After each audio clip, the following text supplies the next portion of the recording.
at the HJC booth with none other than Nate Adams, who's out here signing autographs and, pimping that custom helmet or the signature helmet.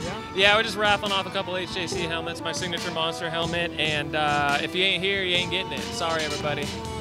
So, talk about the helmet a little bit. Did you have a hand in designing it? You know, a small bit. You know, HJC has their designers, and I basically had a list of helmets to choose from and asked what I like, and I like Monster, and I like the colors, and I like HJC, so this is it. So, I mean, I do have an input, but I'm not a designer, so I can't exactly just give them what exactly I want. But this is great, and this is my replica helmet from HJC.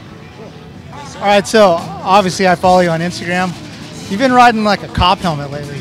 What's that? You've been riding in that cop helmet. Open Face Fridays, man. That's my hashtag. So I just thought it'd be funny. HJC, biggest helmet company in the world. I can pretty much get any type of helmet I want. I just ordered an open face, and I do flips and spins and whips with an open face and make a goofy face, and my followers and fans seem to like it. So, isn't it kind of crazy the amount of air you get with open face? I mean, to think that guys used to race moto with 500cc two-strokes with open face. It has given me, you know, Brian Manley's my roommate, so it's given me a lot of respect. I mean, that's what Brian raced at through the 80s, and it almost feels like it's as close as you can get to feeling like you don't have a helmet on with a helmet on. I mean, the air is hitting you in the face. It's sketchy. I mean, a slide out could knock your grill out. Yeah. So what else? What's next for Nate Adams? You're obviously back on the bike. Yep. Riding a whole bunch. I see riding photos every single day from you. Well, every time I look at your Instagram account, you're on a mountain bike or a motocross bike out here, a Milestone or something. But what's next for me is just riding. Got the Monster Energy Cup coming up. Nitro Circus Tours next year, X Games, and just working on depth, running depth, and just being happy, loving dirt bikes. Thanks for your time, buddy. Thank you.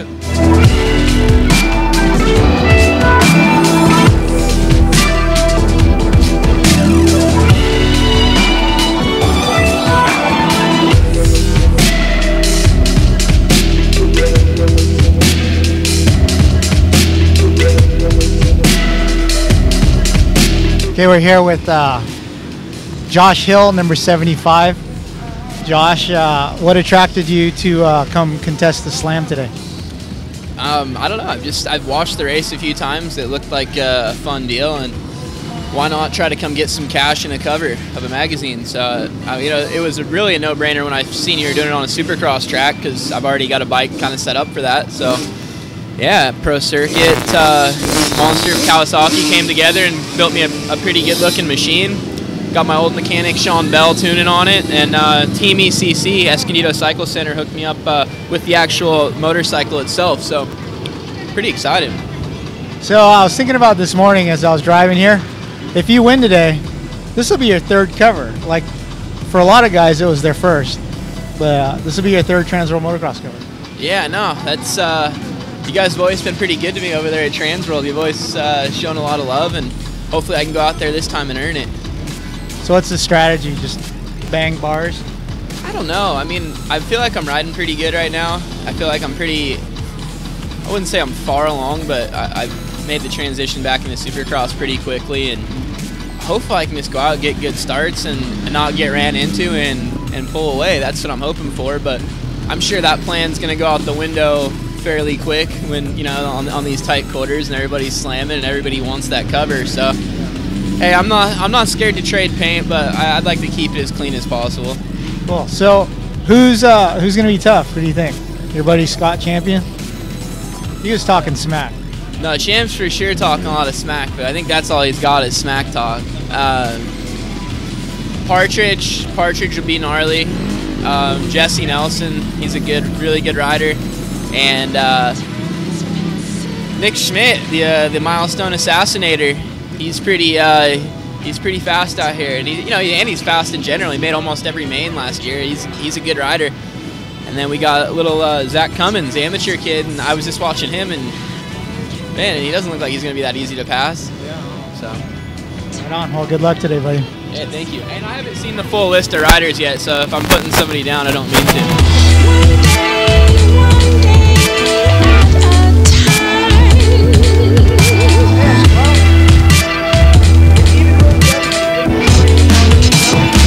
We're here with former world, national, and Supercross champion Grant Langston, the Zulu Warrior, my old buddy. So, what brings you out to the Slam today? Well, obviously it's a cool event that gets put on every year that you guys do, and there's always a great turnout. And also, as a shop owner and a dealership, Langston Motorsports, we come out. We're doing our free oil changes with the help of Maximo Oil, and we had a lot of people coming through. I think they obviously enjoy, you know, the service and the little help, because we all know what a pain in the butt it can be just to change your oil. It's like oil and air filters. So like you have to do them all the time. They're a headache. Plus we're doing you buy a tire, free tire change and that. So families out here. I got mom, dad, sister, girlfriend, kids, everyone doing a little bit of riding. You know, just enjoying it. Lot of stuff to see. Got the straight rhythm. Got all the different tracks, RC cars. So and then of course the big slam at the end of the day, which will be fun. A lot of guys obviously really want that cover, so you know they're going to be going for it. And of course the money. So all in all, I think it'll be a great day, and just looking forward to it. And we've got perfect weather. Who could ask for more? Yeah. So I was trying to talk you into the Slam because I heard you're doing the straight rhythm, right? Oh, you could have done the Slam 1 week earlier. Well, I don't actually have suspension at this point, so I got to get that if I want to even do straight rhythm. But if I did have suspension, I would have gone out there and given it a shot. I mean, it's one of those things, you don't lose it, but you still want your timing there at the end of the day, which is like what Supercross is. And I haven't been on the track in a little while, but it kind of comes back quickly. But obviously you got to have the bike to go out there and do it, otherwise it just becomes risky. All right, changing channels a little bit. Dude, you crushed it announcing at the Nationals this year. Was that something that came really natural to you? I mean, we joked about it in years past when you were still racing, but you did a great job. Was it pretty natural? Thank you. I don't know, you know, it's one of those things, I don't have any real formal training, and I think what they wanted, you know, out of a role for me is to paint the story of the racing and what's going on.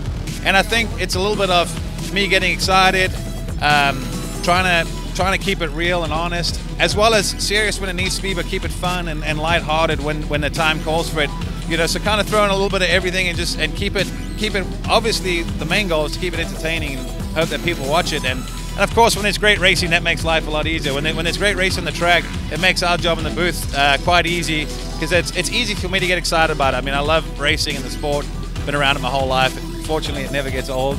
And now that I'm too old to race as a professional, I really enjoy being able to try and relay the message of motocross racing. Okay, so when we were hanging out the other day, we were talking about this, but one-way ticket to Indonesia. That was so good.